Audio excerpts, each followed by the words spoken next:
The Jurassic Park franchise has been thrilling fans worldwide for over 30 years. 6 movies have been released since then, and now Part 7 is just around the corner. In this video, we provide you with an overview of the project's current progress and all the important background information on the new dinosaur adventure.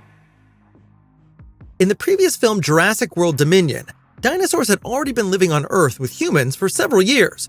The story then revolved around genetically modified locusts, an idea that, despite its great success at the box office, clearly left many viewers irritated and somewhat baffled. Where can the franchise go from here? When Jurassic World 4 was announced, there was mention of a new era, whatever that may mean. It is not known whether the new movie will follow on from the events of Part 3, nor whether there will be another time jump, or if the story will even be set after that. From what we know so far, it could just as easily be a prequel or even a reboot. Further information about the story and the setting shouldn't be too long in coming. After all, the Jurassic World sequel is coming a lot sooner than expected. The tremendous speed at which the new movie is to be produced really makes you wonder. The project was announced in January 2024, with filming set to begin in July, and the whole project expected to hit theaters exactly 1 year later. For comparison, Jurassic World 3 was announced in February 2018 and was scheduled for release in June 2021, almost 3.5 years later. This naturally prompts the question of why distributor Universal believes they're able to produce the new film in almost a third of that time. Is the project perhaps meant to be smaller? There are at least a few indications of this. First, they plan on going with a completely new cast. This will save budget in this area, since actors such as Chris Pratt have by no means become less expensive with increasing success.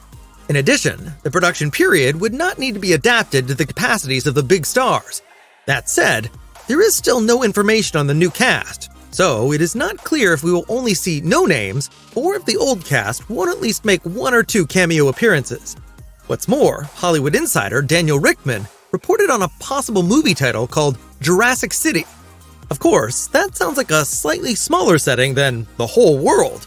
To us, all these hints suggest that they want to scale back a little with the new film and keep the option open for a new trilogy, which could then be bigger once again. They don't seem to be cutting corners on the story at least. When it comes to the script, there is a reunion with David Koepp. He already co-wrote the screenplays for the first 2 movies from the 90s, Jurassic Park and The Lost World. For the director's position, they originally planned on hiring David Leitch. He is best known for John Wick and Bullet Train. However, that didn't work out, so they opted for someone who knows all about monsters and science fiction. In 2014, Gareth Edwards kicked off a new monsterverse with Godzilla, continued to make a name for himself with Star Wars Rogue One, and most recently worked on a sci-fi action hit with The Creator, which particularly attracted attention due to its low-cost production. The director, who himself originally comes from the area of visual effects, therefore seems like an ideal choice for the upcoming dinosaur project.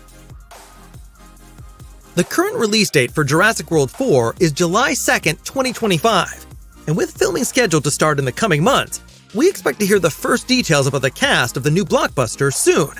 It remains to be seen if production will actually go ahead as quickly and seamlessly as planned.